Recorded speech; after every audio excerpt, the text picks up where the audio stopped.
साहब बहुत बहुत शुक्रिया वक्त निकालने का। चौधरी जाफर इकबाल साहब, मैं आपसे ये पूछना चाहती हूँ, बहुत शुक्रिया जाफर साहब, ये बताइएगा चौधरी साहब, आप लोगों ने तो बड़ा डंके की चोट पे कहा था कि भाई ये असेंबलियां डिसॉल्व करना नहीं चाहते और नहीं करेंगे और परवेज इलाही इनका साथ नहीं देगा। अब दोनों चीजें गलत हो गई, परवेज इलाही साहब भी साथ दे रहे हैं और 23 तारीख को असेंबलियां भी जा रही हैं। तो आप लोगों ने तो बल्कि ये कहा, मैंने राणा साहब को भी कहते हुए सुना, और आप लोगों ने ये स्टेटमेंट्स दी कि जी ये एक दफा ऐलान कर दे हम नेशनल इलेक्शंस करा देंगे, तो अब क्या होगा? बिस्मिल्लाहिर्रहमानिर्रहीम, बहुत शुक्रिया यास्मीन।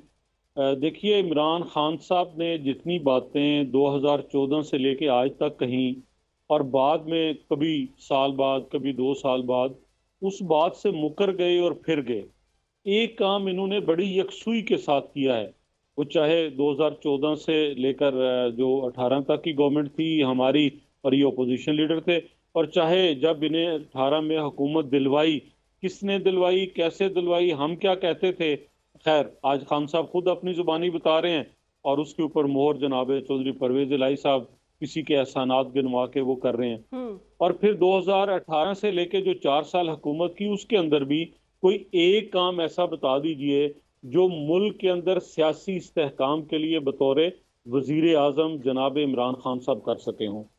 और फिर एक काम ऐसा बता दीजिए कि जो मुआशी इस्तेहकाम के लिए किया गया हो।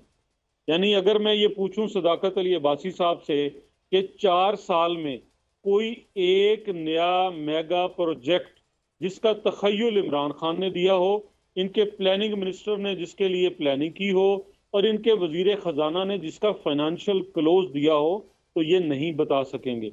अगर मैं गिनना शुरू करूं तो 20 मंसूबे गिन सकता हूं जो मेरे मुल्क की तरक्की के थे, मेरी आपकी जरूरत थी, किसान की भी मजदूर की भी, जिनको तातुल का शिकार किया, जिनको पाया तकमील तक नहीं पहुंचाया, और सबसे बड़ा जुर्म ये किया कि मेरे मुल्क का तरक्याती बजट ये कम करते गए। साहब चले वो तो ठीक है, आपकी तमाम बातें, ये तो सियासी बातें हैं आपके, उनके आप पे इल्जामात, लेकिन इस वक्त की सियासी सूरत हाल पर क्या हिकमत अमली, आप लोग नेशनल इलेक्शंस की तरफ जाएंगे या क्या करेंगे पंजाब में? मैं आ रहा हूँ, मैं जैस्मिन उसी तरफ आ रहा हूँ। मैं बिल्कुल ये बातें करके बताना मैं ये चाह रहा हूँ कि इमरान खान जिस शख्स का नाम है, एक तो झूठ के अलावा उसे आता कुछ नहीं, और दूसरा चाहे वो अपोजिशन लीडर थे, फिर हुकूमत में आए, आज फिर अपोजिशन में है, वो मुल्क के अंदर सियासी इस्तेहकाम किसी तरह नहीं चाहते, ना उन्हें वो गवारा है।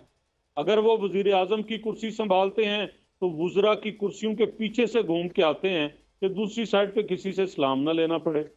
और फिर आज जिनको वो कह रहे हैं, अभी सदाकत अली अब्बासी साहब बार बार जो है इम्पोर्टेड हुकूमत कह के, और जिनको हमने साथ, जब ये इनके इत्तेहादी थे और जब पीपल्स पार्टी के साथ मिलकर इन्होंने अदम एतमाद किया बलोचिस्तान में और नई हुकूमत खड़ी की, फिर इस तरह सेनेट के चेयरमैन सादिक संजरानी साहब जब मुंतखब हुए तब क्या हुआ। तो आज सदाकत अब्बासी साहब को जो चीजें याद आ रही हैं, भाई एक ही इनका नुक्ता नजर है, वो है मुल्क के अंदर सियासी अदम इस्तेहकाम। आप ये कह रहे हैं कि असेंबलीज, अच्छा ठीक, नहीं चले वो तो अदम इस्तेहकाम कर ही रहे हैं, लेकिन आपकी मूव क्या होगी, पीएमएलएन की क्या मूव होगी चौधरी साहब? देखिए मूव इसमें बड़ी बहुत सादा सी है। पहली बात तो यह है, मैं आज भी कहूंगा ये असेंबलियां नहीं तोड़ेंगे।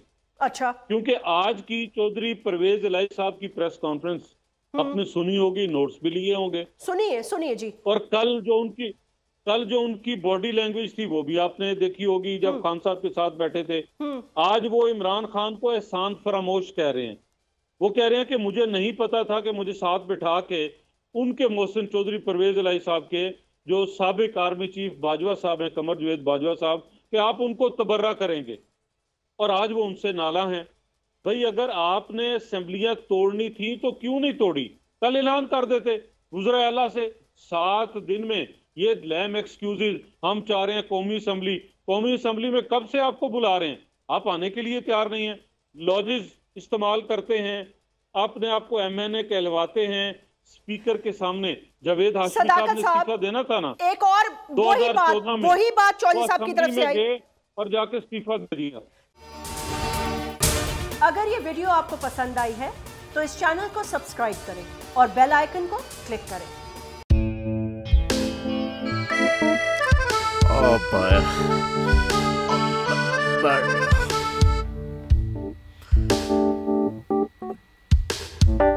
इंतशार से निकलने का वाहिद हल इंतखाबात हैं।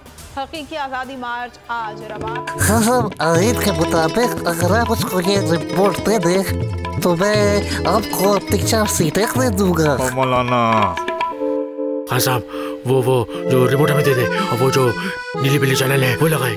जाओ शबास। हम ऐसा टीवी देखते ही नहीं जिसका रिमोट हमारे हाथ में ना हो। और यहाँ पे कोई 2 नंबर ही नहीं चलेगी। और हम कोई गुलाम है जो आप रिमोट मांगे हम दे दें? Absolutely not. यहाँ पे सिर्फ पाकिस्तान का नंबर 1 चैनल चलेगा, बोल, जो हकीकी सहाफत की जंग लड़ रहा है। पाकिस्तान के लिए कोई और नहीं, सिर्फ बोल खड़ा है। आप सब भी बोल देखें।